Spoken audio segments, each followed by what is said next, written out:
અમારે હવે 2 ધામ બાકી છે, યમનોત્રી અને Gangotri.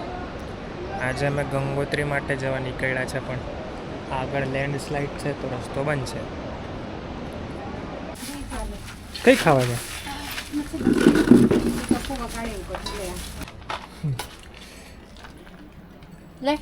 Bed bed bed bed bed bed. ખબર નહીં તમને દેખાય છે કે નહીં, હેલિકોપ્ટર જાય ઉપર. આખો દિવસ રાહ જોયા પછી પણ રસ્તો ના ખુલ્યો, એટલે અમે ત્યાં નજીકમાં જ રોકાઈ ગયા. જો સવારે પણ રસ્તો નહીં ખુલ્યો હોય તો અમારે રિટર્ન થવું પડશે.